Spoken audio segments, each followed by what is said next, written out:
Okay. I think we are live. I think so too. I got a notification. Okay, I'm gonna see what's happening here. Oh shoot, hold on. Oh Lord.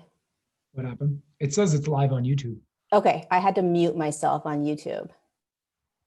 Oh, so you don't hear it? Yeah, because I was like, wait, I'm hearing this 20-second. Oh, here's everybody. Hello, you guys. We're live. We're just chit-chatting away. Hold on. I'm going to get my screen. Hello, everybody. Yay, I'm so happy to be here. Okay. I'm just getting used to this platform. Bear with me. There's a 20-second delay. Okay. We made it. Welcome, everybody. Hello, hello, hello. Settle in. Give me 1 second.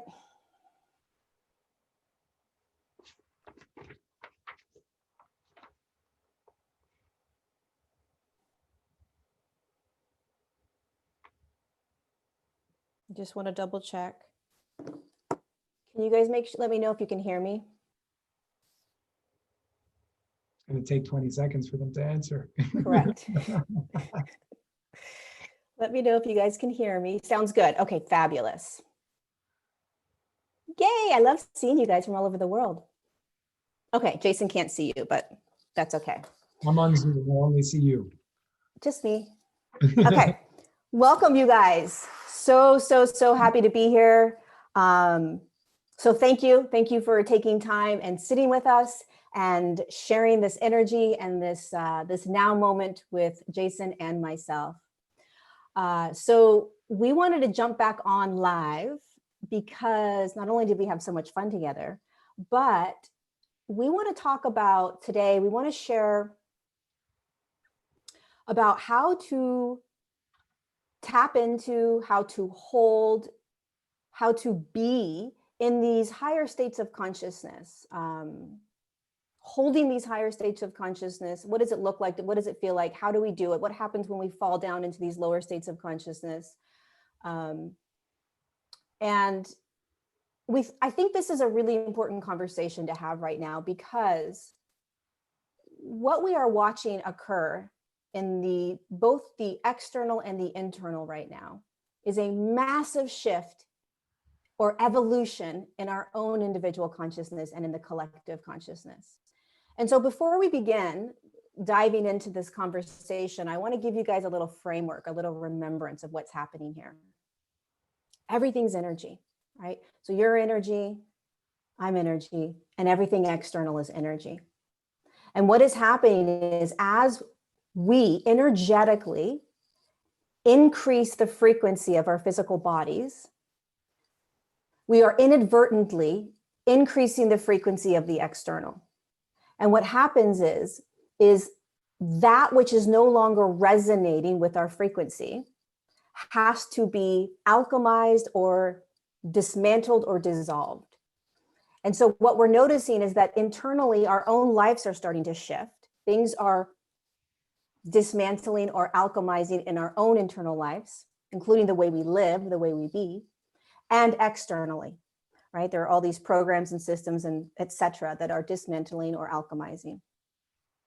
And so knowing that that is sort of this big picture of what's taking place right now, how can we stand in the middle of all of this and navigate this with compassion and love and empathy, understanding that it is energy that is shifting within us. And it feels like emotions, it feels like thoughts, it feels like beliefs, but it's energy, plain and simple. And the more you can look at it as energy, the less attachment, the less judgment, the less expectation you have on yourself. So big picture, we're going to dive in and create this beautiful picture with you today. Let me introduce the amazing Jason. So Jason Shurka, if you guys do not know, he is stepping up and really starting to share some very powerful information to us. He just released the Pyramid Code, He did not write the pyramid code, but he had permission to release the pyramid code. And I see the pyramid code as like one little piece of a puzzle, and he's going to continue to kind of build this puzzle for us piece by piece. And so this pyramid code is just one piece of this massive puzzle that he's going to be providing for us. If you don't have the pyramid code or have not seen it, you can find it on his website. I will also leave the link down below in the description box. Yeah, he's insightful, he's amazing, he's beautiful, and he's here with us. So let's begin, shall we? Thank you very much for having me again, Lorie. I love our conversations, whether they're online or offline, we always have a good time. And it's like there's a dance going on, like we always say. So I like it because we're in alignment with each other. So I think that's very important. I'll start with just going off of what you said in terms of how everything starts energetically, because it's very, very, very important. We tend to look at everything on the surface when all of that's really physical. And when we focus on the energetic core of everything that's going on, if we can shift it energetically, we can shift it everywhere else, because energy, as you said, is the basis and the foundation of everything that we see and live and are and everything else under the sun. So I do want to just start with a small little preface. As you know, I don't know how many people that are watching this live saw it, but I posted a video yesterday on my YouTube channel called "When Will We See Proof?" And I thought it was very important to share that message, which I'll share again now, because before we dive into the how do we elevate and how do we hold higher levels of awareness and consciousness, I think the first thing that has to be answered is why? Or why do we do it in the first place? So I brought an example from the pyramid code as an insight to show why this is so important. And this is what I mean by reading between the lines, as in not just taking the information for what it is, but taking that information and asking yourself, what does that really mean? And how do we apply that to modern day life? So there's a part, if you remember, Lorie, regarding the zodiac, and it talks about specific stars within the confines of each constellation that we cannot see because those stars exist in the fifth dimension. That means that no matter what type of telescope or high technology we want to use to see it, even though it's right in front of us, we're not able to see it so long as we're below fifth dimensional awareness. So back to our last live, the whole thing with channel 1, 2, 3, 4, and 5. Right now, we're pretty much at third dimensional awareness. We're at channel 3. That means whatever's going on at channel 4 and 5, although they're happening, if we're not tuned into it, they can be right in front of us and we won't be able to hear it or see it. And the best example I can give is just like there are microwaves and radio waves going on always right around us right now with Wi-Fi and everything else that we have in our homes. There's things that are going and traveling through the air that we can't see. Now we know that they're here. It doesn't mean they don't exist because we can't see them. So the reason why I would say, and this is answering the why before we answer the how, the reason why I feel this is so important is because when we expand our level of awareness, suddenly we're able to see things that are right in front of us that we weren't able to see before.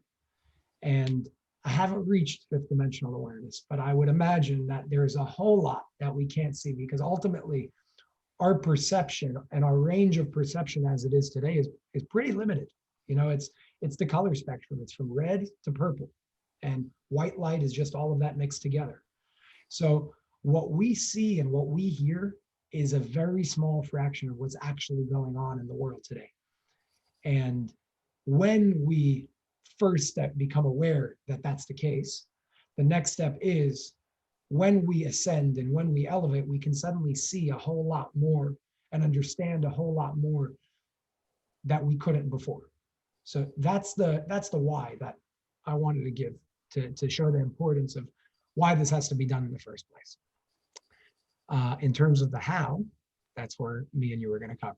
So we spoke about this before also, and just to give a structure, and then you can start, Lorie, because I know you're a master and an expert at all of this. So I'll give that to you. But just for the structure, as you said, energy is very important, but physical life is important as well because we live in a physical world.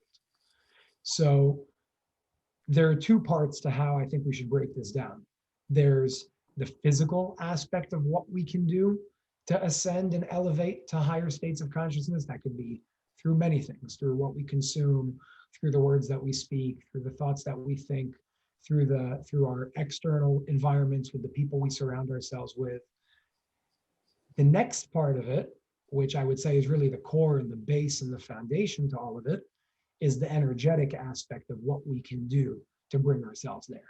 So one is dealing with the computer screen. The other one is dealing with the code of what we see on the screen in the first place. So yeah, that's the overview. Awesome. I was listening to you, but then I was also distracted.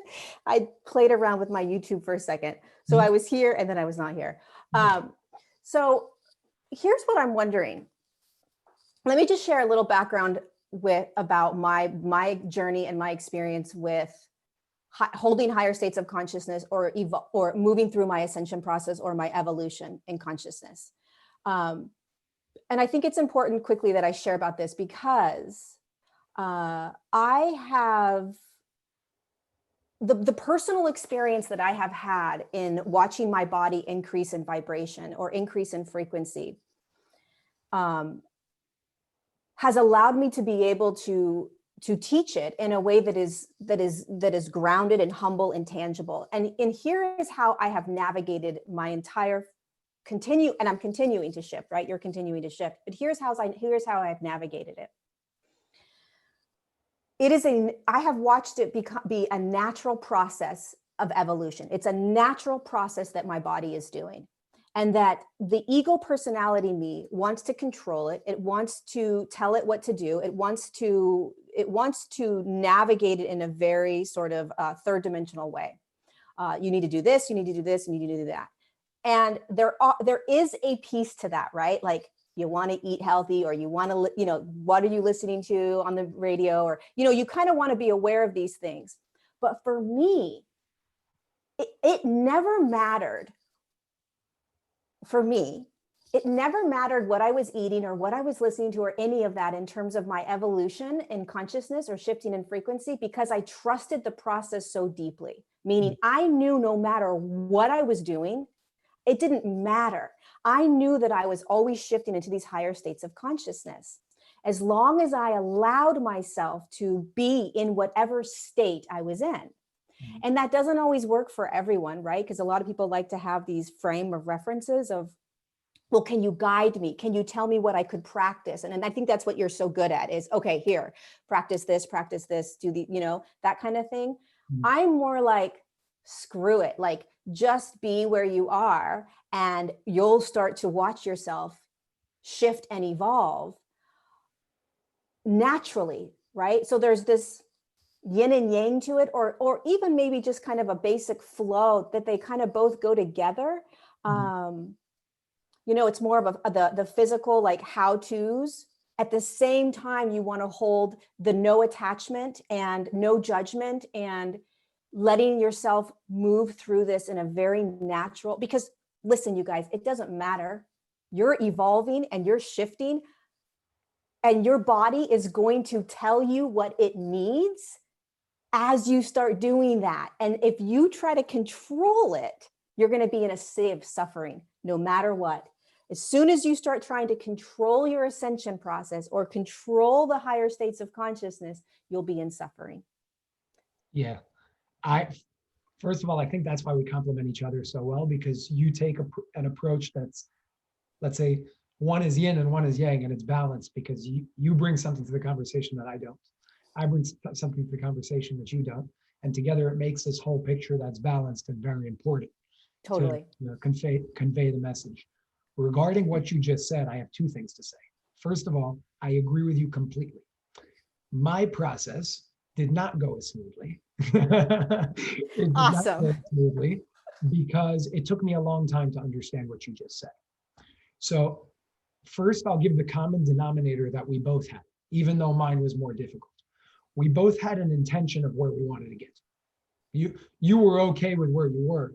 Your intention was set and you knew that you were going to get there. So you had full trust, from what I gathered from what you said, you had full trust in the process that no matter what you do, you're evolving, you're getting there. And first of all, that's beautiful.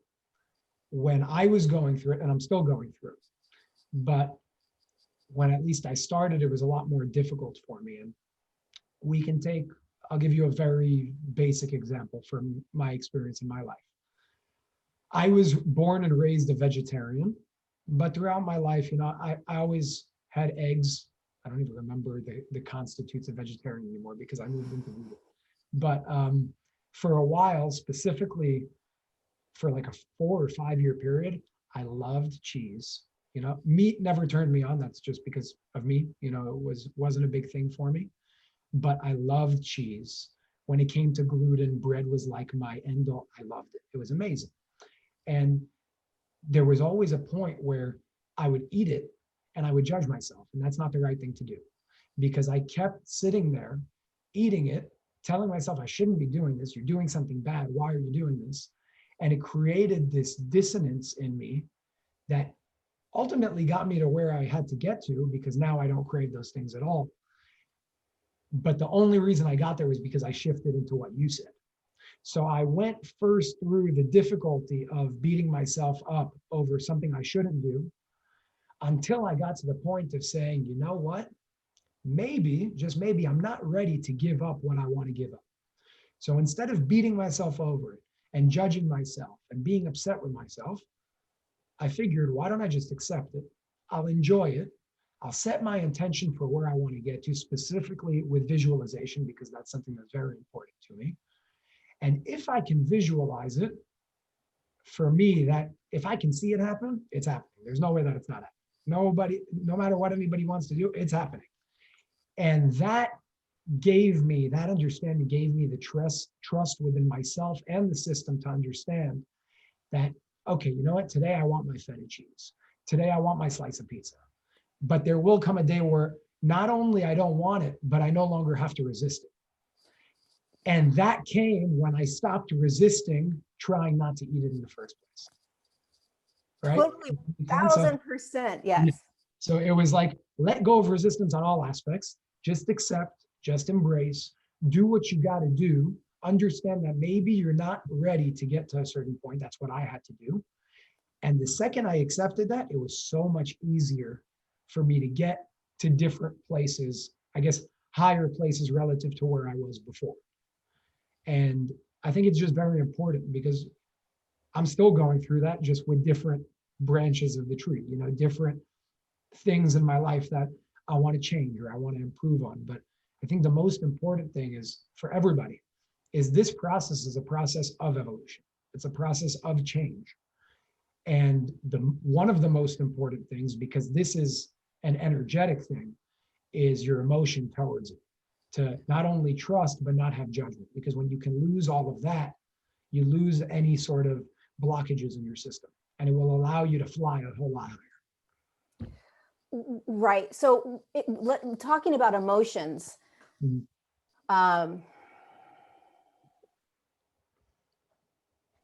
it's two different subjects, right? Like the what we consume. Well, is it two different subjects? What we consume, what we eat, what we consume. No, because how is that related? Let's do this. How is what we consume? Okay, because what we consume is based on our frequency. If you're holding a really high frequency, you are not going to crave animal product. It's an absolute. You will not crave it. You just because won't. They happen to exist on a low, closer to the red color. That's why they're red, by the way. They're red because that's the frequency that they're on. And it's dense, right? And it's a density. You're eating density on top of any other sort of, personal reasons for not eating animal, right? It's also you guys think of everything as consciousness or energy, right? And you're holding up something that's heavy, that's dense. So it has less light to it. you hold a piece of lettuce, right? Or a broccoli stalk or whatever it's called, a stalk. I don't know. I think it's a broccoli stalk. It's light, right? So it's like, it's got more energy to it. It's that simple, right? It's literally that simple. So if your body is holding more light, it is going to crave lighter things, right? It doesn't mean, go ahead. I would correlate light, by the way, this is just my rule of thumb, the higher the water content, the less dense. And the less dense, the more light. Perfect. So like cucumber, 99.7% water. Every fruit or vegetable is in the high 90% of water. You go to bread, you go to let's say meat, animal products. I don't know exactly what they are. I'm assuming they would probably be 70 because that's what the human body is in terms of water content. You want to know what's really cool about this right here? Is as your body starts shifting into higher and higher states of consciousness, and as we start to become like these 5D advanced beings, we become less dense, we become more light. And the human body, the reason there's water in the human body, I mean, there's a lot of reasons why, but energy moves very easily through water. And so as we, and that's why we call it like a crystalline sort of structure that the body's going to eventually turn into. So if you think about like where we're headed on a consciousness level or an evolution in consciousness, right? Energy, where we're headed, and then what we're consuming, it just makes perfect sense. Like 100%. You see that, by the way, over the past 7 years, suddenly being a vegan is in, you know, there are major billion-dollar companies that are producing substitutes to meat, and that's correlating and corresponding with a completely different level of awareness. People are into yoga. It's not weird anymore. You know, today you feel guilty if you didn't meditate in the morning. 20 years ago, you're weird if you did that, at least collectively. So things are changing, and you see as the food changes, and it's vice versa also. But as the food changes, awareness changes. As awareness changes, food changes. So that's just one aspect. But I want to bring something into this conversation also in regards to the body and what I would call the spirit and the soul. Ultimately, your body is like, this is the way I see it. Your body is like the home to your soul, in a way. To be spiritually healthy, you first have to be physically healthy, because your house has to be clean for the inhabitants of the house to live a healthy lifestyle.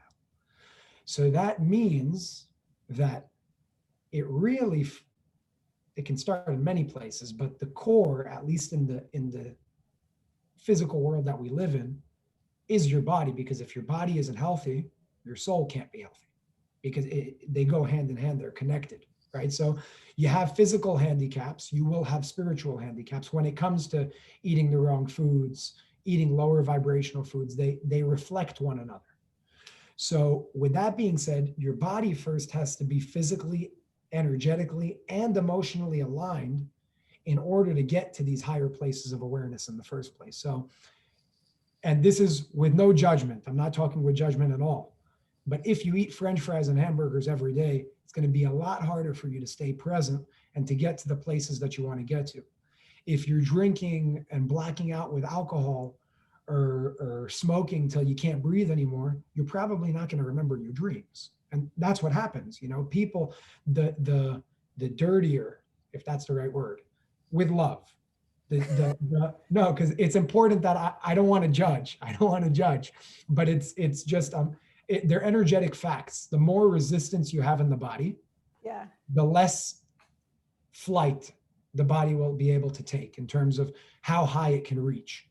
So when it comes to food, first of all, food is a very good tool to raise your vibration, because we have tools to assist us physically, because we are also physical beings. We're spiritual beings, but we happen to be in a physical realm as well. So food can raise your vibration. It can also lower your vibration based off of what you're eating.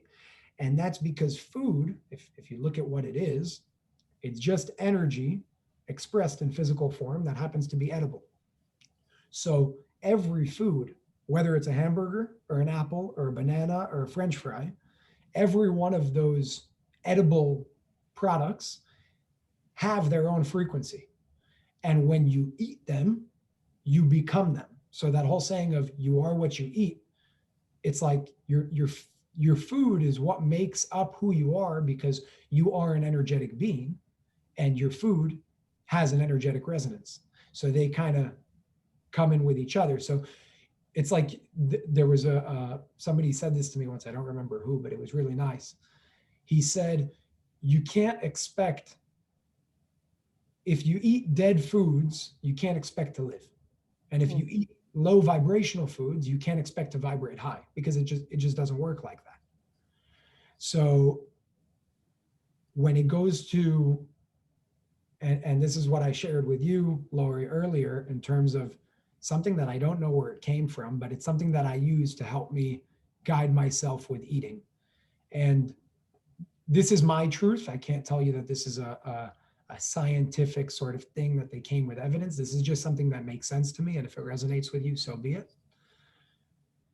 The body has, as we all know, energetic points that many would call chakras, right? And those are the main sort of meridian points that energy kind of moves through. And each one, if you look on the map of those points, has a different color in the order of the color spectrum from red to purple. So it would go red, orange, yellow, green, blue, indigo, violet. And what's very important here is that the body is not just a physical, there isn't just a physical body, there's an emotional body as well. So with these points, if you know the colors, which by the way is also frequency, then the connection that I made is, if color is frequency and alive foods that grow like fruits and vegetables also happen to be colorful, then it made sense to me that the food, let's take a mango, would resonate on the frequency of yellow. And the frequency of yellow in the body on the physical level has to do with your intestines and your digestive system. On the emotional level, it has to do with, one of them I know is fear and anxiety. So that means that when you consume the food, in this case a mango, that happens to have the resonance of the frequency of yellow, what I found that it does is it rebalances that part of your body. So instead of just eating healthy, you can also eat in a way where you direct and kind of choose certain points of the body, whether it's physical or emotional, that you may have problems with, and eat according to color, because the color is really your guide of what you can heal both physically and emotionally. Can I share with you the picture they're giving me right now? Yes. They're showing me with intention, because they're like, oh yeah, he's right. Not that I don't believe you, but I'm hearing my guys, they're like, oh yeah, he's right. What they're showing me is, if you, let's just say that your throat is, you can feel energy stuck in the throat, right? You can just energetically feel like it's stuck, or your solar plexus, right? Or you're being triggered by someone and you need to speak up. It's all energy, right? So if you hold the awareness of what Jason just said, which is, for instance, blueberries, that, right? Blueberries. If you know that when you put the blueberry in your body, that it is going to energetically go directly to that energy center. I always like to see energy centers as like round, kind of energetic round vortexes. Yeah. And they're spinning always, right? And so it's this vortex that if you get into it, you're going quantum in that space. So if you visualize the blueberry going in and you hold the intention of that blueberry moving whatever energy is in there, or clearing it, or, you know, whatever it's going to do, it's exactly what it's going to do. Mm-hmm. So it's like medicine. It's like energetic medicine. Exactly. Yeah. And the awareness is important, because when you have the awareness, like you said, it makes it so much more powerful. Because suddenly that's the placebo effect, by the way, because everybody's always like, they ask me if I wear a certain stone on my body, they're like, do you believe in that? And my first thing is, have you ever heard of the placebo effect? Because let's say it is just my belief. It works better than the medicine. So it's just saying that your mind is powerful. And if you have productive thoughts, right, thoughts that serve you, and that's the best medicine there is, because why would you want to take something that can hurt you when you can use it sort of holistically with the body and the power of the mind, which is powerful. You know, well, that's how you create your reality. Exactly. That's how you do many things. In the pyramid code, the power of the mind is how they fly UFOs. Well, right. I mean, if you want to start manipulating energy, you just used intention and energy. You use intention and energy, and intention is thought, right? Mhm. So thought and energy creates anything. And that is Exactly. exactly how they move the pyramids. That's how they move their craft. That's how they come in and out of different dimensional fields. That's how that's how we create. It's the most powerful thing there is because it is what created creation in the first place. Right. And back to, I'm not, we're going to go back to the food thing, but when you were originally talking about how you held the intention of where you were going, right? You saw it, you knew it. Mhm. Because we live in a time-space continuum, we live in time, things happen much slower, unfortunately, right now. So you see that aspect of you, and then it's like, Jesus, that's going to take like freaking 3 years to get there, right? Maybe not that long, but you have to hold that intention, right? So you may eat the blueberries, and because we are instant gratification humans, we're like, oh my God, it's got to happen right now. It's like, oh, no. It may take some time. Like we have to hold that intention of what we're doing, of what we're creating, regardless of time frame, right? Regardless of the fact that we're in a very slow time space. I want to bring up something that I wrote in my second book that correlates to exactly what you're talking about. I called it, because I always try to find ways of, I really do it for myself. And then on the way, it's like, okay, well, this is good. Maybe we can help others, you know? But for myself, I always try to figure out how can I manifest something out of the dimensions of time and space? How do I, because technically you can make it happen now if you wanted to. The belief that we have that something may be harder to do is what creates that gap of time. So I brought up, okay, first of all, I call it IBV. It's intention, belief, and visualization. Intention, Belief belief, and visualization. intention, believing it, visualization. Okay. So my way of doing it that I found to be productive for myself is when I take those three things and I put them together, it makes it 10 times more powerful. Because if I can set my intention the right way, if I believe it wholeheartedly and I visualize it, I would say that's really the power of thought and action. Because that's all aspects of the brain doing something. So I gave an example, I'll give it here, of let's say you say today is Sunday and you say this week I'm going to go to the movies, right? Intention, belief, visualization. You do that whole thing. And then you also say this week I'm going to win the lottery. Intention, belief, visualization. Your intention could be there, your visualization could be there, but the belief, because inherently we kind of think, whoa, 1 second, winning the lottery has very small odds. And if it has very small odds, it must be harder to get to. That limitation in our belief system is why it's easier to go to the movies this week than win the lottery, just in principle. There is no difference in the experience. They're just two experiences happening. Right. We give weight, a lot more weight and hardship to one happening, and therefore it happens that way. And I would say when you see it that way, you can see the importance of the power of thought. Now, just to put it out there, I'm not in a position where I'm able to do that. If I was, I'd be a completely different human right now. I'm not there, but it doesn't mean that that's not how it works. You know, I strive to get there. I do my best to dissolve illusions and to take the limitations out of my belief systems every day. And I think the more of us that set that intention to do that will affect each other in being able to get to that place. I love this. So the way I teach it, the way I teach the belief piece is I call it knowingness. And I say, here's how you know that you know 100%, right? So if I were to say, Jason, what's your name? You'd say, my name's Jason. Well, how do you know that's your name? Well, no, I know my name is Jason. There's 100% knowingness that no matter what anyone else says, you cannot convince me otherwise, right? So there's this spectrum of one, that's a feeling of 100% knowingness. I 100% know I'm going to be going to the movies. So you can attach that 100% knowingness to the feeling of, I know what my name is, right? I know what that feels like to 100% know that it's going to occur because I know my name and nobody can ever take that away, right?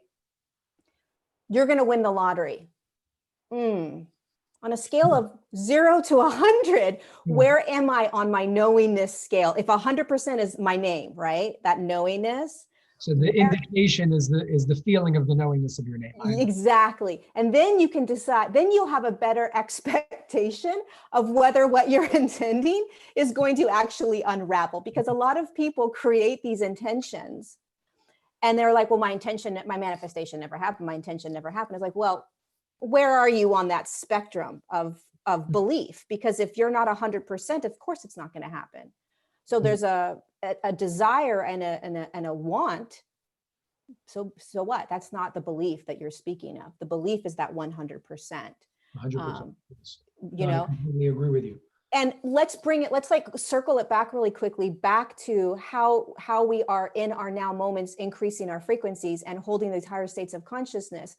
If you hold that 100% intention, that you are always moving into these higher states and that you will always be choosing the next right thing for your body, does it allow you to relax into what may be in your now moment? Meaning, if you're craving a pizza, but you know 100% no matter what, that you're constantly moving into these higher states of consciousness, that your body is taking care of it for you. There's 100% knowingness in that. And you know that you're not going to binge for the next 2 weeks on pizza, although if you do, okay, you'll come out of it. Is there a relaxation in it? Also knowing that, okay, this is a denser consciousness and this is what I'm eating, but I can compensate for that by knowing that I'm always shifting. Does that make sense? 100%. I want to add something. When it comes to the education on certain things has to be there as well to know where you want to go in the first place. The reason why I said that is because yesterday I saw a post on Instagram telling me the health benefits of pizza. The health benefits of pizza?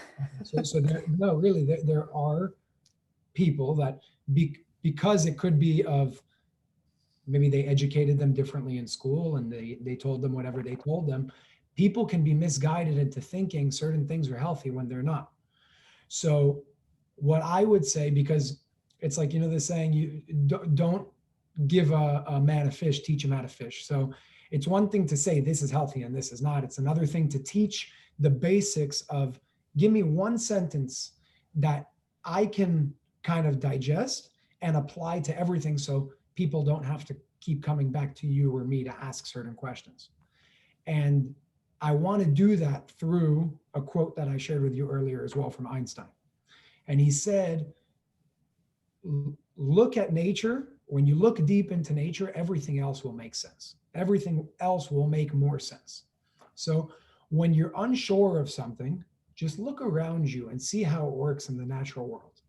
So if you want to ask, where's the proof that maybe dairy from a cow isn't the best thing for us? And if you look at nature, I'll ask you a question. Have you ever seen any other animal drink milk from a different species, let alone drink milk past the period when its mother stopped its breastfeeding phase? And the answer is no. So if it doesn't happen there, why are we doing it? Have you ever seen an animal, somebody can ask, are sun chips good for you? Are they? Yes, they are. So maybe for your emotional aspect to make you feel good about something in the short term, but ask yourself a question. Have you ever seen an animal other than domesticated animals, wild animals in the real animal kingdom in nature? Have you ever seen one eat processed foods? Not unless you give it to them. Not unless you give it to them. And if they don't do that there, then why are we doing it here? And the last thing that I'll bring in is, have you ever seen an animal cook its food? Now, the reason why I say that is when I do ask that question, some people say, no, well, we're more intelligent and we have the ability to make fire and cook our food. But I'll bring another logical thing into the conversation. When you cook your food, whether it's meat or whether it's broccoli, you're literally killing the enzymes and the nutrients in the food. It's what happens. You can measure it scientifically.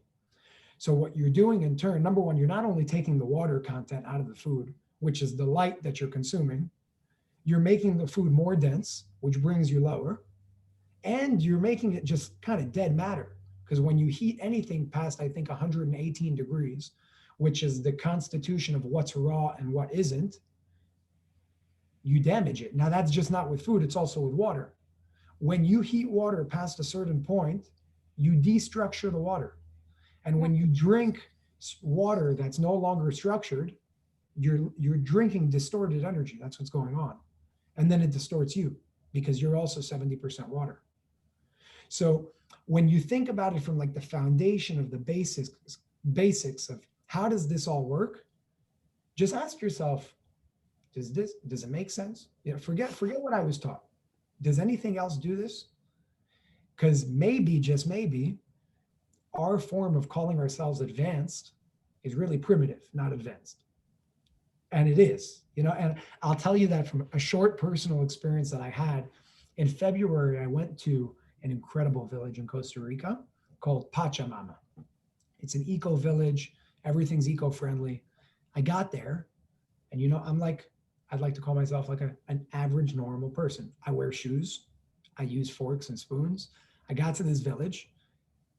Oh my God, I was scared. Nobody's wearing shoes. People are eating with their hands. And I'm looking at like, what the hell am I going to do? I'm about to be here for 7 days. It was a silent retreat that I've always wanted to try.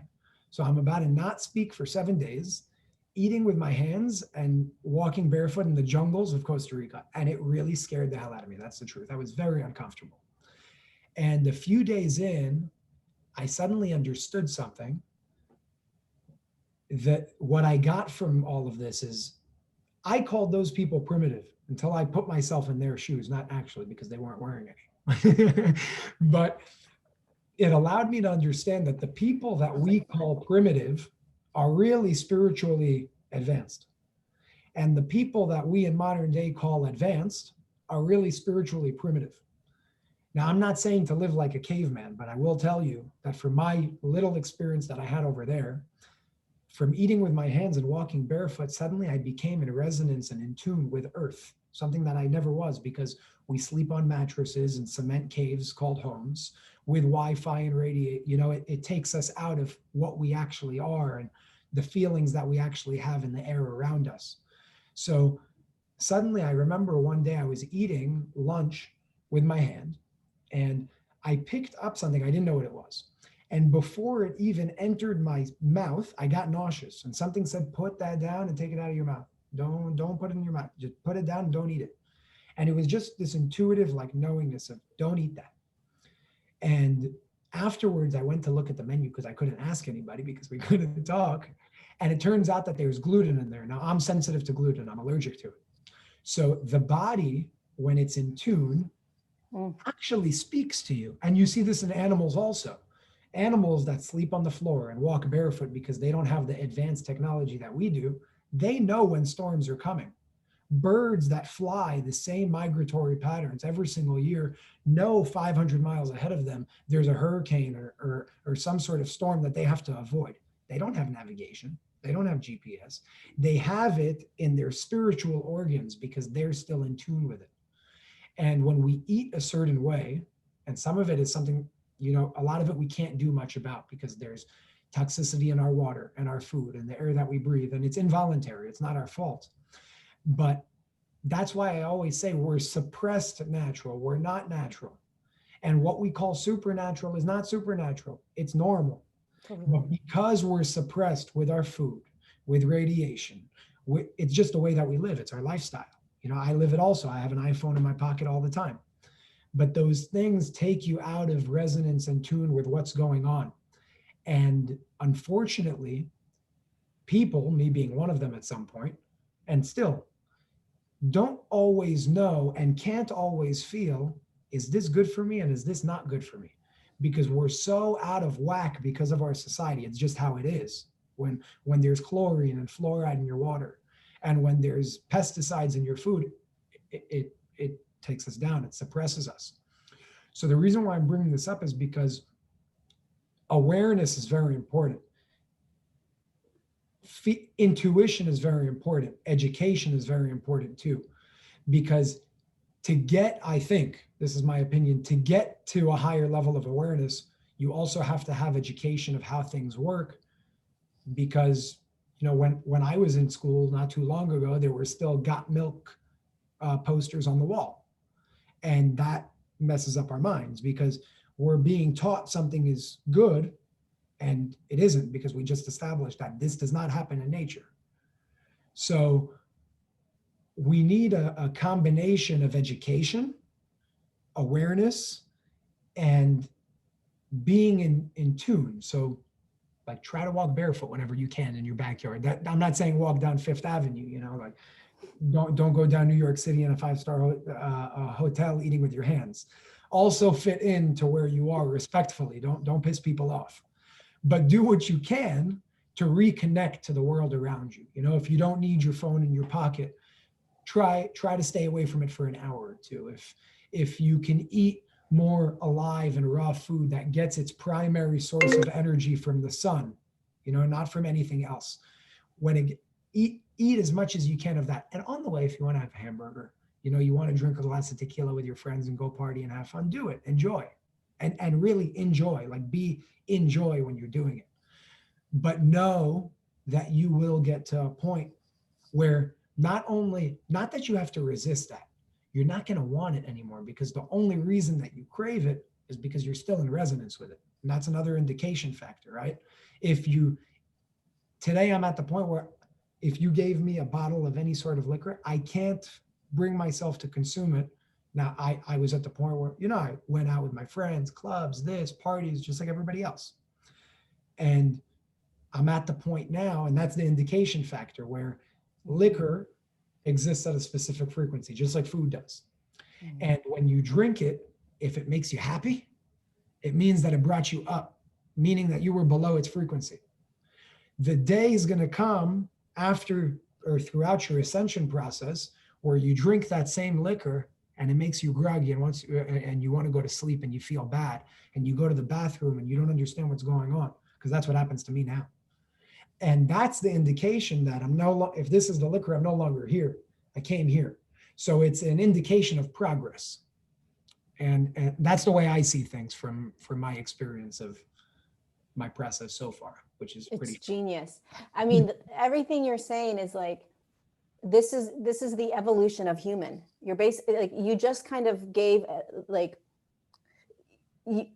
you're speaking of the evolution of the human, and we're going to continue to evolve. But this is exactly what you're saying, right or wrong, good or bad. It doesn't matter, even if you don't believe Jason or not. This is what happens when you start evolving, when you start moving into higher states of consciousness. It's an absolute.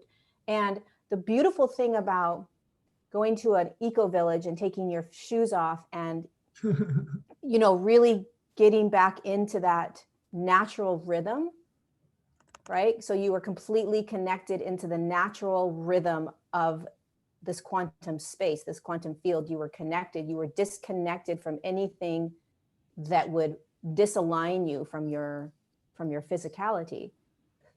And you were connected to the earth. You're literally, you were connected with your feet.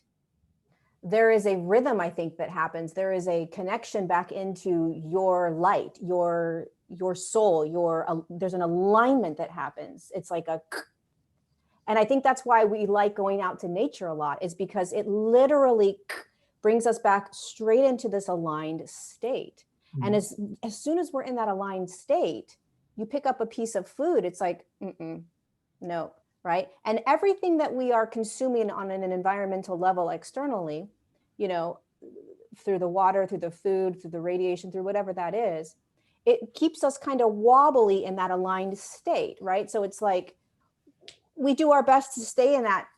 And when I say aligned, it's like you're solid, you're sovereign, you're connected to higher self, I am present, spirit, light, all of it, right? Quantum field. But because we live in this environment that has that density, there's this wobble effect of ooh, not so, nope. But the more we are evolving into higher states of consciousness, the more we are like at that eco village, right? The more we are connected and aligned. And then it's not a choice anymore, and the more education you have, I think that's so genius and brilliant that you're talking about that, because I never talk about the education.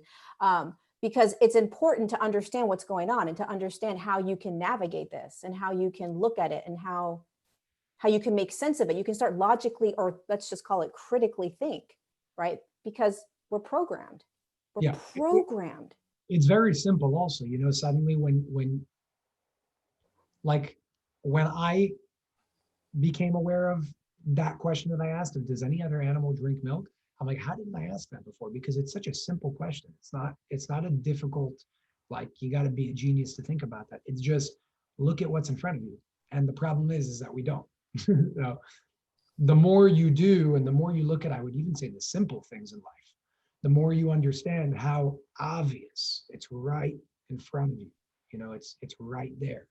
It's anybody that ever tells me, well, how do you know we're not meant to eat meat? Just look at your biology and your physiology and how you're made up. If you were meant to eat meat, you would have claws like every carnivore and teeth and bacteria in your gut that would allow you to eat it raw. But if we eat raw meat right now, you'll probably get salmonella poisoning and you could die, which probably means that we shouldn't have it. So and when you cook it, you're taking a dense food to become even denser. So Yeah. that's just my way of looking at it, of course. And it's it's truth based. It's evolution. It's just like, it's how we are shifting. I'm seeing that picture of like what we're taught in school. Totally not, in my opinion, it is not how we evolved. Well, there's an agenda there. There are people behind what we learn and who teach. Right. That picture of like, people are probably going to be like, I believe that. And that's okay. You can believe it. I don't believe it. But, the monkey, the stage of like, we're on our hands and knees, and then we're starting to evolve into like standing erect humans. Mm-hmm. So that's how I'm seeing us in terms of the being in an aligned state, which is kind of what you're speaking of now, and continuing to evolve into these higher states. And as you do that, one of the things that I'm going to share that I do a lot that isn't part of your program, That's okay. but I'm going to share it because I do this. So there's 5G towers, there's vaccines, there's tap water, right? There's all these things that are on an energetic level polluting our bodies, 1000%. Here's what I do though. And I'm sharing this just because it's what I do. And I believe it 100%, right? I'm 100% in on this belief. And therefore it's my reality. I don't care if I'm standing next to a 5G tower. I don't care if somebody injects me with vaccines. I don't care if I'm drinking tap water. I don't care if somebody comes and throws radiation on my body. I hold the knowingness 1000% that I am in so much light and that my body is literally vibrating in such a frequency that the narratives and the programs that are held in those systems will not impact me. Now, because I can hold 1000%, it's my absolute reality. Most people can't do that. And so you have to understand, like you said earlier, where you're at. And if you can't hold it, don't go and get injected with vaccines and go stand by a 5G tower and drink tap water, because you're not holding that you're not holding that truth. So you're really cool. I just want to put it out there. What was it? I said you're cool. That's amazing, because you're 100% right. If you could be there, that's the best thing there is, because you have an energetic defense that nothing will ever be able to push through. I'm not there yet, but I hope to get there. I really do. Because if that's the case, all of these involuntary things that we really don't have control over, what you're saying is screw that, because I'm stronger than them, and they're not affecting me. And I mean, listen, you're right. There are people that can walk on fire and not get burned. So it doesn't just mean because fire is hot, it's going to burn your foot. And that doesn't mean because radiation's around you, it's going to kill you. If you have that mindset wholefully, which is something that I strive to get to, because if I can get there, you're Superman. There's nothing. Pretty much. There's nothing you can't do. There's nothing you can't do. Yeah.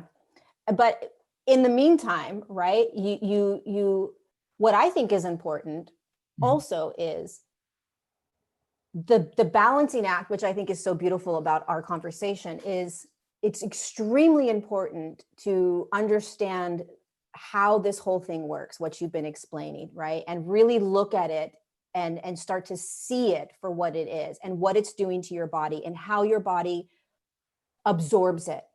I also think it's extremely important from the higher perspective that you look at the narratives around the paradigms that we live in. So you're 100% correct, right? What we consume impacts that aligned state 1,000%. Mm-hmm. There's also the perspective that we're in a third dimensional field, mm-hmm. and that we are consuming paradigms that hold narratives and beliefs, mm-hmm. and that with a different narrative or a belief, we can step out of that. Yes, that connects, by the way, to what I said in terms of only accept the beliefs that serve you. And that doesn't mean that I'm 100% there in terms of doing. Right. But you're 100% right, because the narratives are also associated with belief systems and what's true and what isn't, and what will hurt you and what can't hurt you. And if you can adopt or only accept the narratives that are self-serving to you, then again, that's the goal. But it's 100% true that when your body, because I'm feeling into my body, and it's like, as I continue to move into higher states of consciousness, no matter what my belief system is, my body only wants less and less food. My body only wants green juices and like really light foods. My mm-hmm. body only wants to hear certain types of music. My body only wants to, it doesn't want to move as much as it used to, or it wants to move differently than it used to move. It doesn't want to sweat the way it used to sweat in hot yoga, right? Like all these things I'm starting to notice my body needing mm-hmm. based on my frequency, which is the nature of energy. So there is that is an absolute on top of the like quantum. What exists on that channel, like we said in the last. Yeah. You're just not physical. Yes, but certain things will not exist the way that they do today when we change collectively. So we're also talking from a place of what we know now. And you know what I mean? It's like when we get to a higher level, it's just going to be different. It's going to be different in some ways that we can't comprehend because we're not yet there. And we can try to envision based on what we know thus far. And you know more than me in terms of this, but we can do our best to envision what this would look like. The one thing that I would say that I'm almost sure of, it's going to be different when we're there. Yeah. 1,000%. It's absolutely going to be different when we are there. So just based off of the whole, because for I would say probably many people that aren't at the place that you're at in terms of that mental strength, me being one of them, there could be some sort of like, oh my God, what's in our water? What do we do about it? What are in these vaccines? What do we do about it? What's in our food? What do we do about it? What's in the air that we breathe in? What the hell do we do about it? So I would break it up in terms of involuntary and voluntary toxins. Involuntary toxins, so long as you're not as one is not at the mental mindset that you're at, because it does take. Yeah, forget that. So forget about those because we can't do anything with it. It's there. There's nothing we can do. But what we could do is change the voluntary toxins. So if you're already being suppressed, the voluntary toxins can be things like smoking a cigarette. It can be things like consumption of alcohol. And the reason why I'm sharing this is because maybe it might make whoever is listening, it might click something or make it a little easier of understanding, oh, well, if I'm scared or if I'm worried or whatever it is about all of these involuntary toxins, then why would I induce voluntary toxins on myself? And maybe it'll make it easier to stay away from them. You know what I mean? Or they might say the opposite. They might say, well, if there's all these involuntary toxins, Then we what the might hell just does it mean? yeah. It can go both. It can go both. But I could say from my personal experience that even with all these involuntary toxins, when you change the voluntary toxins, you can do incredible things.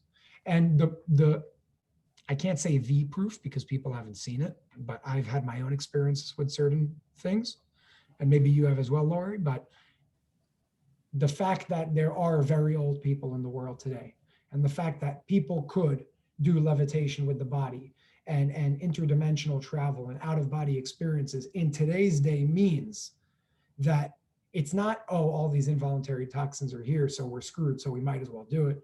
Because there are beings that even with everything that's going on, you could still get to all of those places, and we could. So if that gives any hope, it's possible.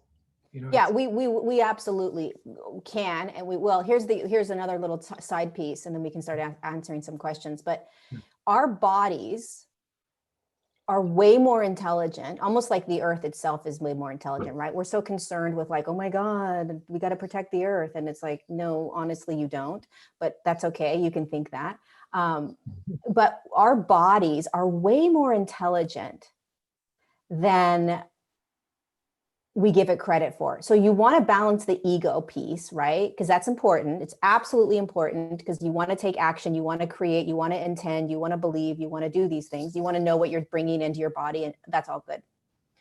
But the body is a fine-tuned machine. Like it knows how to alchemize. It knows how to shift things and move things. And if you are in alignment with your body, this is what I'm getting to. If you are in your body, if you are listening to your body and you're holding the intention that you're moving into these higher states, your body will direct you. Your body's going to guide you. Your body's going to, it's going to tell you, it's going to move you. It's going to. So then it becomes, well, how do I get in my body? How do I feel my body? How do I trust my body? And how do I balance the body and the ego? So first of all, I love what you just said because there's some very important things that come out of that.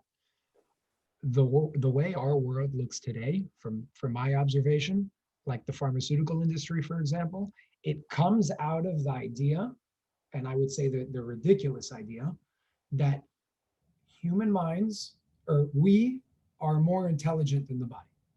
And it comes from the idea that we have to interfere with the body's healing process or else it can't heal. When in reality, the body is it's not just smarter than us, it is everything. You know, the same intelligence, universal intelligence that makes our heart beat without any battery, because we don't know where that is the same universal intelligence that makes a flower bloom perfectly.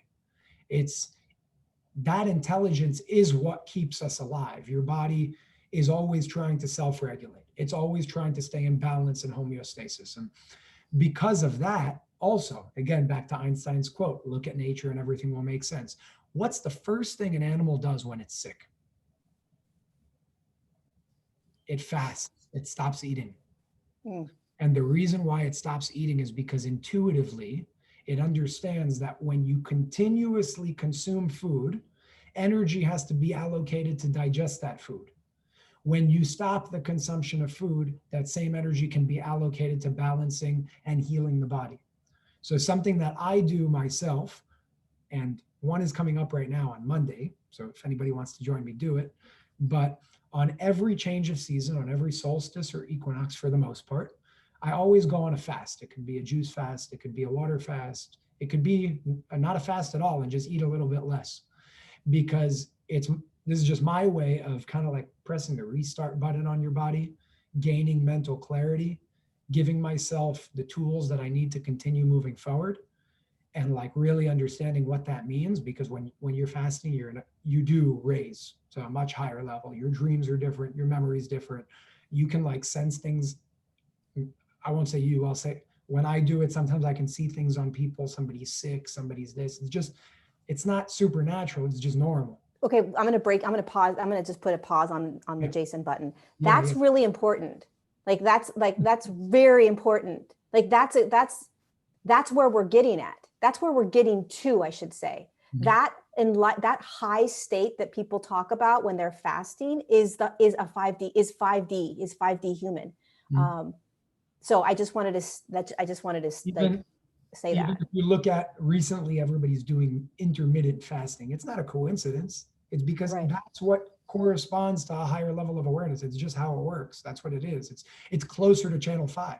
You know, Right. that's We're increasing our frequency in our bodies, whether we realize it or not. It doesn't matter. That's what's happening in the collective. And so all of a sudden we're starting to the veganism things going off the charts, right? There's you can get any kind of milk, you can get oat milk, all these things, right? yeah, And the intermittent fasting and the fasting for 2 days and then eating. All of this is it's the collective shifting consciousness and the individual shifting consciousness. 100%. And that's just because we said maybe we'll share some things that we do. So that's one of the things that I do to help me, and not just physically. The reason why I wanted to explain it is so people, if you do decide to ever go on a fast, don't just do it because somebody told you to. I think it's important to, just like the whole color with the body, it's important to understand what it's doing, so it's even more powerful when you do it.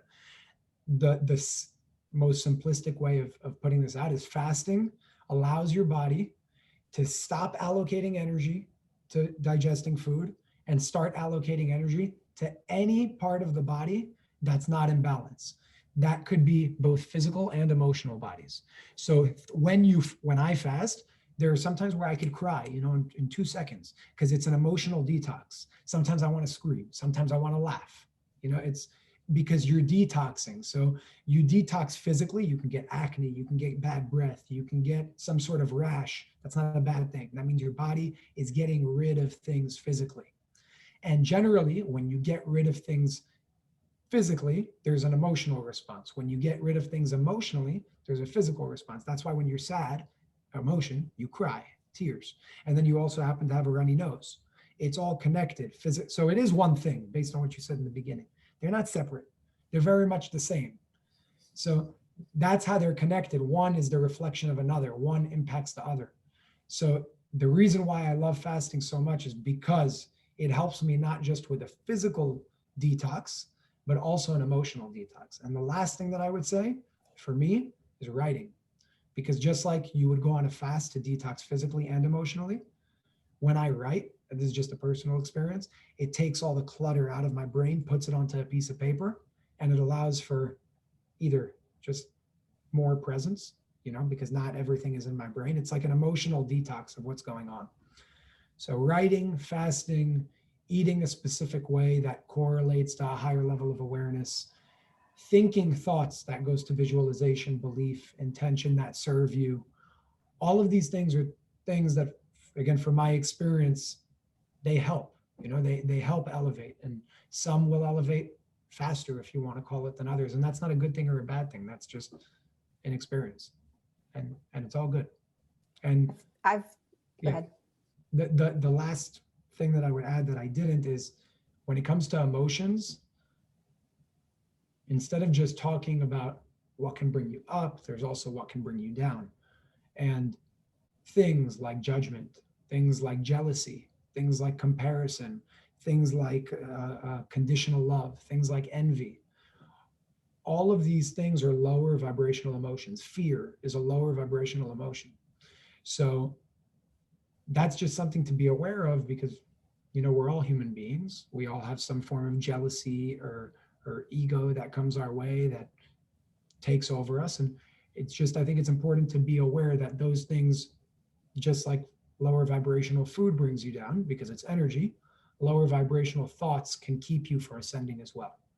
So if you don't do it for the other person, do it for yourself. Because if you want to get anywhere, and this speaking for me as well, if I want to get somewhere, you got to lose the conditional love. You have to lose, or at least attempt in losing the fear and jealousy and revenge and unforgiveness. The only thing unforgiveness does is hurt you. That's all it does. It doesn't do anything but hurt you because you're holding resistance. All of these emotions hold not just lower vibrations, but resistance. And resistance is what causes dis-ease, right? Energetic dis-ease, which eventually turns into physical dis-ease or disease. That's where the word comes from. So circle back to the beginning of what you said, to kind of sum it all up, energy is everything. And the energetic core is the core of what makes the physical happen in the first place. So what I focus on is, if I focus more on my emotions, when you understand that your emotional body is a reflection of your physical body, or the internal is a reflection of the external and vice versa, you don't have to tackle both at the same time because they're reflections of one another. It's like moving in the mirror and trying to move the reflection. It just doesn't, Right. Just focus on one side and the other side will follow. So if it's hard for you to control your emotions, guide. If it's hard for you to guide your emotions, then guide your external reality with the people, with everything that you do, your food, your music, your art, things that resonate with where you want to get to, and you'll get there no matter what. And if it's hard for you to guide your external emotions or your external reality, then guide your internal reality. And they just kind of follow each other. It's like in the mirror, you move. I love that. That's the sum up of what I wanted to give, to connect the energetic with the physical, because they are one and the same. But if we had to separate them for simplistic and sort of like discussive purposes, then I think that's how we do it. Yeah, beautiful. I love it. They are one and the same, but they're experienced completely differently. 100%. And they're intertwined. I'm going to leave it at that. I love it. Yeah. Should we take questions? Sure. Let's do it. We have a 20-second delay, so we could do a little dance while we wait for some questions. I will answer, because a lot of people messaged me and emailed me to answer a specific question. I wrote it down because I know that there were like 20 people that messaged me asking me this. Oh, they said, in the document, in the pyramid code, why aren't you giving us the codes? Why aren't the codes revealed? And just in 2 sentences, the codes were not always a secret.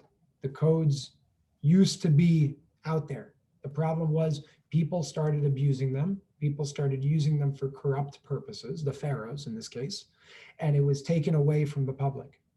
It was taken away from the public because the public could no longer handle it collectively. If the codes were given today, when we're not at the place where we can handle them, it will do a lot of harm. So it's not meant to be taken. I don't have the codes myself, but the reason I don't have a problem with not having the codes is because I think it's for a good purpose. Because if we did have the codes before we were able to handle them, we can use them for a lot of damage rather than good. So that was just a question that a lot asked me. So I just wanted to put it out there. Well, yeah, it's a very human question. Yes. Why can't we have the codes? Because you guys don't realize what it means yet. We can barely, handle seeing each other's different perspectives. Okay, if you guys have questions, go ahead and answer or ask the questions, not answer. And I will try to grab a couple of them. Cool. I'll wait to see if I can see anything. Repeat the boiling water thing. Did we talk about the boiling water thing? Yeah. Water is structured in and of itself. You can actually see its structure. Like Lorie said, energy moves through water very, very easily. So if you were to take like one of those Tibetan singing bowls and you were to hit it with water in it, or you were to make it vibrate with water in it, you would actually physically see the structure of water. Now, there's a Japanese scientist, I don't remember his name, but you can Google it or DuckDuckGo it. I know a lot of you like that platform. And there was an experiment that they did showing the effect of the crystalline structure on water from words. So they took water and they did 2 things. On some, they wrote notes on them. One, a lot of like hatred and bad words and lower vibrational words, I would say, and others with love and unity and higher vibrational words. And when they took that water and put it under a microscope, you saw that the one with lower vibrational words was a distorted crystalline structure of water. Whereas the one with the higher vibrational words was structured. It was symmetry, it was symmetrical. It was sacred geometry, if you want to call it. That's what it is. So when you boil water past I think it's 118 degrees. Don't quote me on that. You could look that up as well. But when you heat up water, not even to boiling point, just when you heat up water, it gets to a point where it will become unstructured and distorted. And when you drink that, you're drinking distorted energy, which can affect you. Yeah, I used to take kids out on wilderness therapy programs back in my 20s. For 30 days at a time, we'd have to just drink the nasty water, that we would find. And so we'd have to boil it to like, I don't know, 120, and you get rid of anything that's in the water so you could drink anything, because the water's basically, there's nothing in it anymore. It's a dead liquid. That's what it is. By the way, a little trick, if you want to structure your water, I don't have water in here, but if you want to structure your water and you put it in a glass, just take like a spoon or something and spin it till there's a little vortex in the water. That in and of itself structures it. And the reason why that's important is because, like, in New York City, at least in the pipelines underground, there are like 90-degree bends that the water travels through. And that also distorts and destructures the water. So unless you're getting it out of a river or a stream, which, by the way, is always spinning water, it's never water that has a 90-degree angle, it's always like this, then it's going to be not structured, and it's better to structure it. Structure your water just like your energy field. You can spin your energy field and boom, off you go. Well, that's how they move the pyramids. I mean, not to talk about but the pyramids, they spin them. Well, at least that's what I do when I'm meditating in the pyramid. Okay, let's see. What do we have, you guys? What kind of questions do you have for us? We'll go for about, I don't know, 10 more minutes and we'll be done. Sure. How are you feeling, Jason? Yeah. I'm going as long as you'd like. Well, I'll go forever because I can talk forever. So, okay, let's see. I need more questions, you guys. I need to,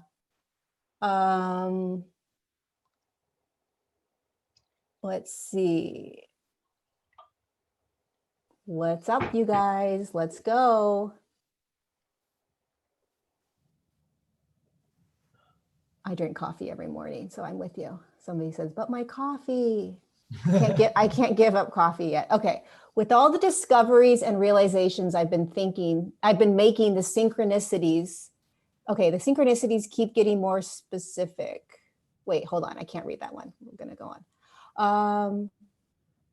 How do we balance intention and reaction? You don't react, you respond.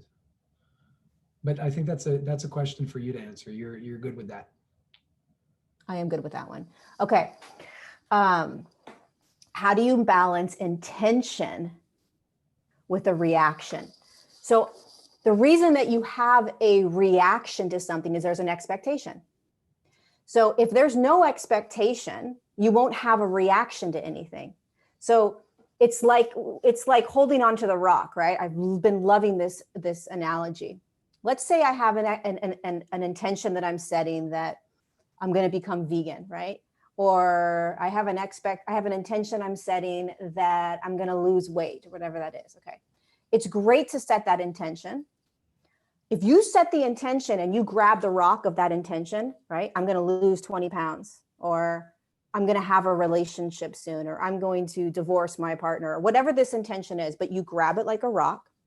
There is now an expectation. There is now an attachment to it. You're now attached.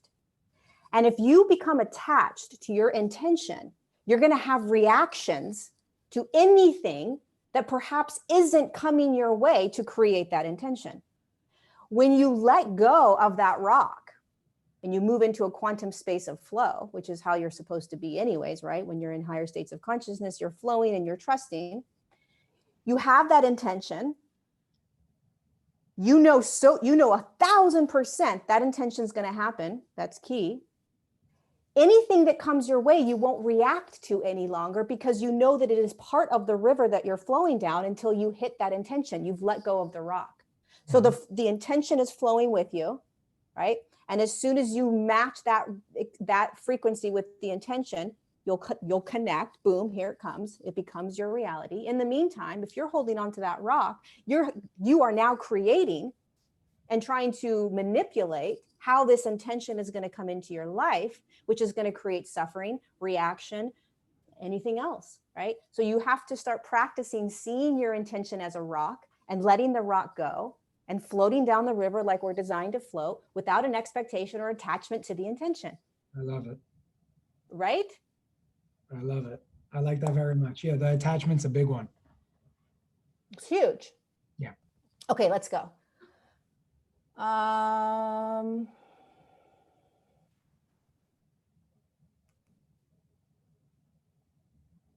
Okay, ready, Jason? Yeah. Do you have a practice that we can do regularly to keep the COVID fear out of our energy field? I live in LA, and wherever I go, I'm super sensitive, and there's just so much fear in that energetic consciousness right now. Any practices that Josie Posey 22 can do, and probably a lot of people, but are there any practices that can assist us right now in that energetic kind of collective fear? Or how do you do it? I'll answer it a little bit differently. I'm going to answer why I'm not fearful in the first place. And the short answer, and I'll elaborate on what that means. And I'm going to preface with, I'm not a doctor. Okay, so this is not me trying to be a doctor. This is just from my understanding and my research of what I gathered on the topic. You can take it or leave it. Doesn't mean I'm right. I'm just going to give you my way of seeing things. There's nothing to fear. It doesn't exist in the first place. So what do I mean by that? We'll start with a very basic, and I'll keep it short. Let's take a tumor in the body, cancer. It's not contagious.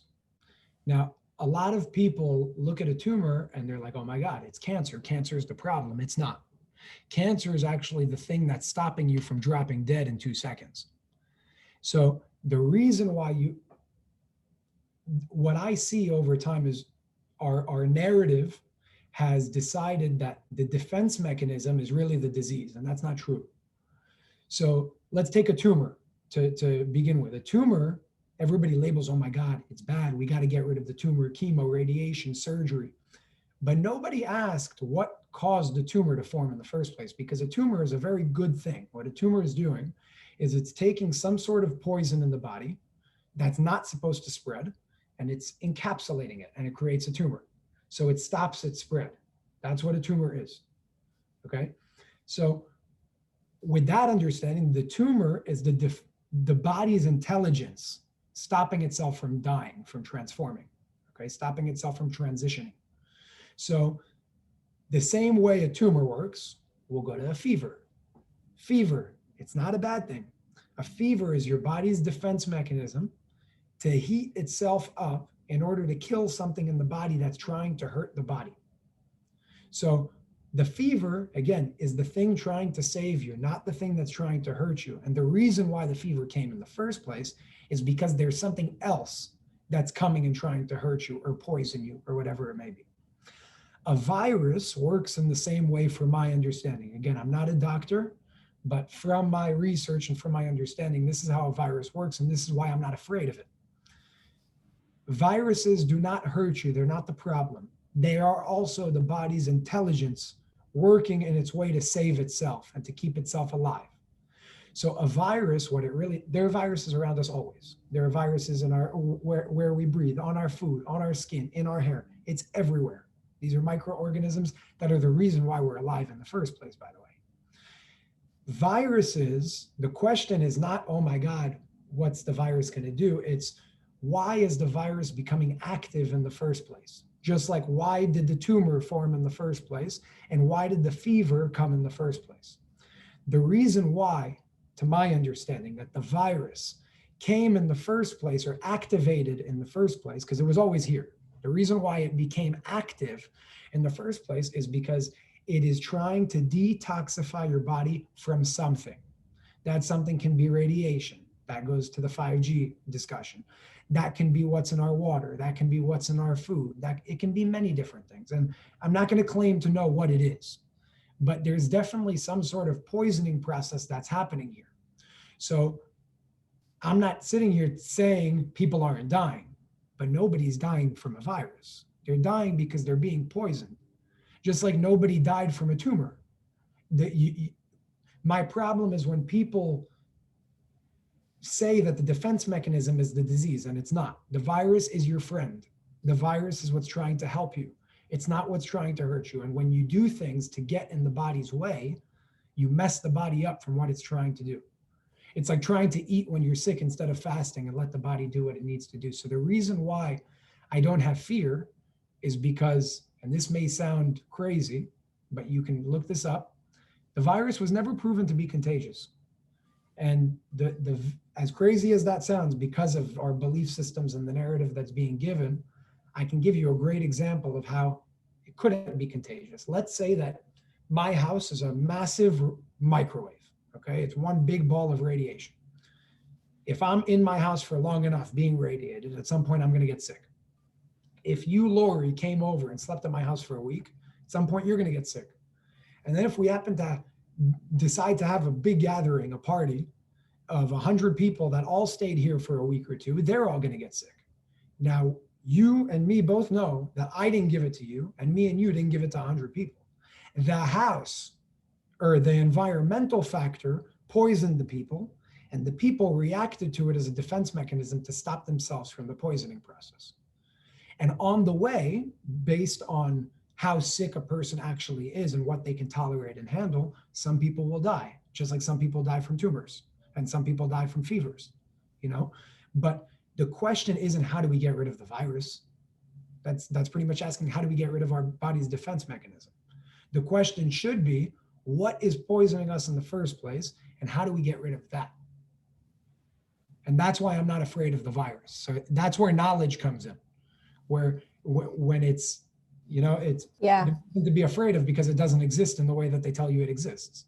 And I happen to think that there's a lot of agendas over here that are behind what's going on. And let's just think in terms of, you can have any narrative you want around the virus, the COVID. I don't care what narrative you have, okay? Whatever narrative you have. But if we talk about energy and consciousness, and we talk about alignment with our bodies, we talk about higher states of consciousness, we talk about you go back to this whole conversation, and you think about the fear consciousness, what its vibration is, what it's doing to your body when you consume it, meaning you are in it and you are allowing yourself to be in it.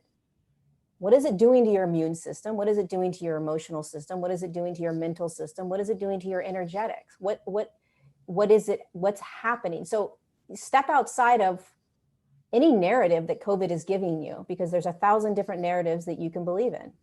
Take your pick, pick a little card, and that's the narrative you're going to pick with COVID right now. And they're all right and they're all wrong. It doesn't matter. It's all right and wrong. But the pieces that I think is important connected to this conversation is, let's talk about fear. Let's talk about the choice you have. You have a choice in LA. You have a choice in any city and country that you're standing in. You are a creator being. No one's telling you to believe anything. No one's throwing anything down your throat to consume. This is the power of who you are. You choose what you're going to believe.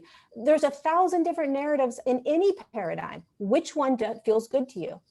Stand up and start to be sovereign and start to choose and create your reality. What does fear feel like? Choose not to feel it. Period. It's that simple. It's really that simple. In another way of saying the same thing, it's COVID exists on a specific channel. Just change the channel. Change the freaking channel. Just change the channel. That's the practice that I would say. You feel a certain resonance or a channel that everybody's in, get the hell out of that channel and go to right. There's 1,000 different channels right now that you can turn to. Like there's an infinite amount of channels. And just because I think the piece that the human has an issue with or a problem with, and I'm right there with you, right? Like we are programmed to have this like herd mentality where it's really uncomfortable to step outside of the herd and start to really stand in your truth and really start to stand in your sovereignty when everyone around you isn't. 100%. 100%. Yeah. You have to start to do that. You must. And by the way, now that I'm thinking about it, to the woman that asked what my practice is, My practice is giving myself a narrative that's self-serving. So let's say it's true, let's say it's not true, forget it. Forget what's true and what isn't. The fact that I believe, and I do believe 1,000% what I just said, forget objective reality of is that how it works. The fact that I believe that is the translation of me changing the channel. I don't, the beliefs that they give me are not good. They just tell me I'm going to die tomorrow. I don't like that. So I changed the channel, and in this case, I made my own channel through research that I came up with. But the principle is that it's self-serving, and whatever that means to you, you don't have to believe what I just said. Just change the channel to a channel that's productive and that takes you out of the fear and into more, I'm good, because you are. I'm good. And the other piece about it also is the Great Awakening, right? This beautiful little phrase we have now for this. We are all starting to look at the scenarios that we have been programmed to buy into that is basically all about fear. We're starting to see other narratives now, or other ways of being that doesn't hold fear. Mm-hmm. And it's actual knowledge, it's actual scientific proof, it's actual realities. And so it becomes stepping out of the old paradigm of believing everything you're told based on old systems and paradigms that have always told you something. What if something else is true, right? What if there are new ways of gaining information? What if there's new outlets, new avenues? This is how the collective shifts. This is the evolution of consciousness. This is ascension right now, right? So you have to start to ask yourself, am I in an old programmed system, still playing in that? Great, no judgment. Or am I starting to step out of that boxed in old system in a lower frequency and move myself into an awareness where it's different. It's very different. And we have freedom and we have choice and we create. And that's why, to circle it all to what we first started with, that's why awareness is so important. Because all you're becoming aware of is that there are other realities, there are other possibilities. And the first step to be able to experience them, number one, is first to know that they exist. After you know that they exist, it's like to get into a room, first you got to find the door. So the awareness part is finding the door, knowing that that door exists into a different room, into a different reality. And when you open the door, after you are aware that it's there, you can then enter it. Bingo. I love it. I love it. Okay, ready? Last question. This is a good one. This is good. This is our last question. It's going to be a good one. Thank you for asking this, whoever asked it. What's the craziest thing you've learned on your journey? And craziest can be however you want, I guess, interpret that. Profound, transformational, whatever. It's a very good question. It's a very good question. I love it. I never get asked these questions. That's a good one.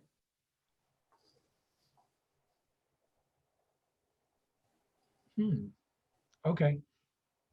My answer, I'm going to answer, but my answer may change because this is something I'm going to think about over time. And one day I'm going to answer this after I thought about it even more in depth, because that's a very good question.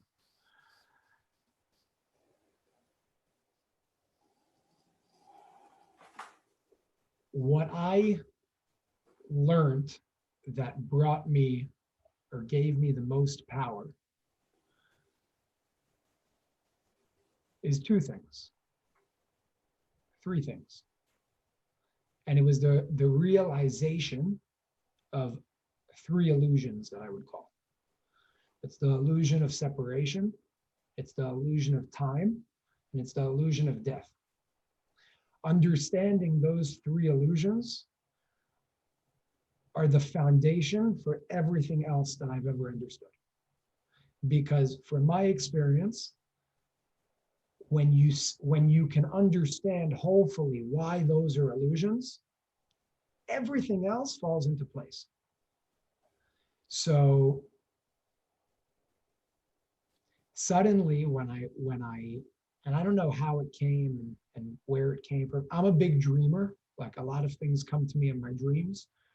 The books that I wrote, for the most part, were just, I woke up one morning, I had like oh, that's cool, and I just wrote about it. And understanding that those three things are illusions gave me the most power that I've ever had. And I'll sum each one up in a sentence without explaining them, because we could do 10 hours on each. But death, what I understood is death doesn't actually exist. It's a word, it's a concept, it's not a reality. Death is really the transformation of life from one form to another form. And when I understood that, my fear of everything went away. Like, not everything, but a lot of things. Because suddenly I wasn't afraid to do things that I used to be afraid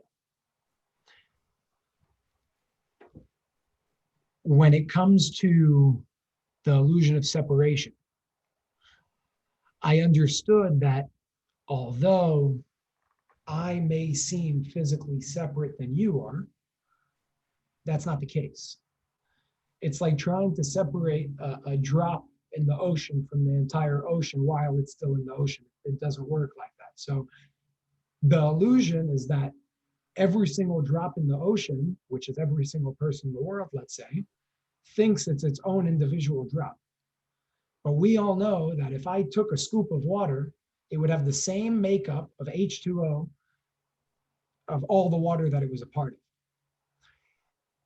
That led me to be okay, and I have it a lot, be okay with some people thinking I'm crazy, because I understand that it's a part of their process of growing. And I can't get upset at people that look at me like, what the hell is wrong with you? Because number one, I was there also. I'm still there in some cases with people that are way, way above me. Where I'm like, what are you talking about? But ultimately, it allowed me to really realize the oneness. And the best analogy I can give is waves in the ocean. Ultimately, what waves in the ocean are is energy being expressed through water. Now, we call wave one, wave two, wave three. It's just the same water being expressed differently. So we are that same thing as human beings. We may seem separate, but all we are is energy being expressed through what we would call a physical body. And when you can understand that, you understand that separation doesn't actually exist. And the idea of war doesn't make sense to you anymore, because why would I want to hurt myself? The idea of not forgiving or hurting or feeling jealous, it doesn't make sense, because why would you do any of those things to yourself? That's where the illusion of separation took me. And the whole idea regarding time, which I'm still digesting today, number one, allows me to manifest things a whole lot differently, and I would say a whole lot quicker. And it makes things more feasible, because I no longer have to wait 100 years for something to happen, because all those realities exist right here, right now. But I would say the best answer to that question, just in one answer, is the understanding of really what I wrote in the second book, The Language of Energy. And I can talk about that forever also, but the language of energy, again, when you read between the lines, says everything that I just said, and a whole lot more. And I don't know where that came from. I don't know why it was downloaded into my brain. I could tell you that when I wrote it in about 7 days, something like that. From beginning to end, I could tell you that when I was typing it, it was not my fingers moving, like it was, but there were points where I was typing and I was looking at the screen and I'm like, wow. It was right. I know, because it wasn't me. I'm telling you, it wasn't me. I don't take credits for both of the books that I wrote. I don't, because I don't feel that I wrote them. Maybe it happened through me. And the only reason that my name's on the book is because that's how book publishing works. But if I could make it no name, I would, because it has nothing to do with me. These are not books that I sat down and was like, let me figure out how these things work. That's not what happened. It just, something happened through me. It went on a piece of paper. And that's a reason why, like I said in the last show, I don't care to make $1 off of it. I just want this information out because it's important. Because for me to elevate on my individual level, everybody else has to elevate also. And one person asked me, why is Earth so important? Why do aliens care to come here from so far away? And the short answer is because they have a much higher level of awareness. And at that higher level of awareness, the word alien is not even in the vocabulary because there's nothing separate. You know, that it doesn't exist apart from me or you. That's not how it works. We're all one and the same. It's like if somebody shared, actually, the person that wrote the document shared this with me, what I'm about to tell you. The person that wrote the pyramid code, when I asked him that question. And he said, let's say you have an infection in your pinky toenail. It's insignificant, it's a very small part of your body. But what happens if you don't do anything about it? It's going to grow, it's going to grow, and it's going to grow, and eventually it's going to kill you if you don't do anything about it. So that idea shows oneness. And that's why, although Earth is so small, we're still just as important as everything else because we are everything else. And for any part of the universe, which is one, it's not separate parts, but for any part of the universe to elevate and to reach its collective destiny, it has to happen collectively. And collectively doesn't mean individual races. It means all life. And all life is everything because death cannot exist. And death cannot exist because life cannot come out of no life. It doesn't, life, if it exists now, it will always and has always existed. There was not a point when there was no life. I'm not talking about the heart beating life. We're talking about energy. That's what life is. That's why the pyramids can move, even though we look at it like it's stone, it's inanimate. No, it's not. It's made of energy just like we are. And on that level of basic understanding, of foundational understanding, there's no difference between our human bodies and the pyramids. That's why they work in the way that they work. And again, in short, I would say that's the most significant part of my journey, understanding that and continuing to understand that because it's the foundation for everything else. Energy. Energy. My answer is energy. That's what it is. I couldn't agree with you more. It's yeah, everything. I think for me, the biggest sort of aha moment of my journey was the power of compassion for myself. The magic that compassion holds. Like it really, to me, feels like it is the magic sort of tool that we have that we don't realize, that we don't access to its full potential as we are being in this human form. Because compassion has the ability to allow us to move through anything that we are going through, including anything that anyone else is going through.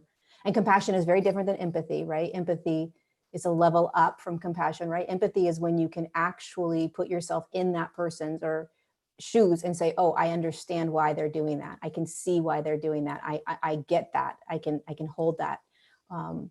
It might not make sense, but I can hold it. Compassion is where you are literally like wrapping your arms around yourself or somebody else. You're holding them through whatever that is.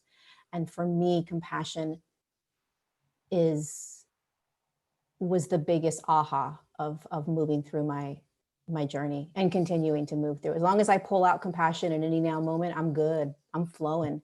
100%. Yeah. What that taught me, by the way, is in very simple words, stop doing and start being. Because when you start being instead of always doing, you're able to guide everything around you so much easier because you're in the state of being. That's where it all happens. Yep. So that's another thing that I don't always do because sometimes I'm not aware of it, but I do my best to do. And when I'm in that state of being, it helps me flow better on a personal level. It also helps me guide things better and feel things around me better because I'm in the place where those things are happening. Yep. It's a good question. It was by Heather Morningstar. So thank you, Heather Morningstar, for that awesome question. I've never been asked that question, so that was a good one. Okay, I think we're done. We did it. We did it. We did. You know, time really flies without the whole illusion of time. It absolutely Time really flies. flies when I'm talking to you. It's amazing. It goes by so fast. Yeah. You know, I do these guided meditations or these guided journeys with higher dimensional beings. I'll bring them in and we'll connect with them and we'll play with them. And we'll be in a meditation or a journey for, I don't know, 45, 50 minutes. And, you know, you come out and you're like, holy, time just completely stopped, you know? Mhm. When you're in that higher vibration, there's no experience of time. Mhm. So Time's a construct that we create. I think we did a great job. If I'm just going to speak for myself, I think we did awesome. I really enjoy speaking with you. It was a pleasure. Thank you very much. Thank you, everyone that that showed up and was with us live, and all of you that are going to be watching it on the replay. I'm sure Jason and I will be doing this again and some other now moment. And until then, be gentle with yourselves. Hopefully this was useful in some way, shape, or form. Any last final parting words, Jason? I just want to say thank you to everybody. I didn't expect things to go the way that they're going now. I don't know what I expected, that's the truth. But in just the past 9 days since this whole thing started, since everything came out, you know, first of all, leading up to that day, I couldn't sleep. That's the truth, because it was like, oh my God, what's happening? But What are you talking about when you say the day? Because they might not know what you mean. September 9th, when the pyramid code came out, that document that's on my website for free download. And listen, things are changing, you know, and I want to say thank you to everybody for, there's a lot of support that I'm feeling and a lot of love that I'm feeling. And I'm not sure where I would have been if I didn't have that from everybody. As overwhelming as it is to get 10,000 messages, it's also very, it helps me. It helps me. It makes me feel supported. It makes me feel like all of this is happening perfectly. And I mean, I couldn't do that without such amazing support and such amazing feedback from people that I've never met before. So thank you. And I look forward to continuing whatever this journey holds, because I have no idea, but it feels good. So thank you. It takes a lot of courage to follow the path that you're following. It takes a lot of courage. So thank you for doing that. Thank you very much. I appreciate that, Lorie. All right, you guys. And with that, we will say goodbye. Have a great rest of your morning, afternoon, or evening. Let's see if I know how to exit out of this. All right.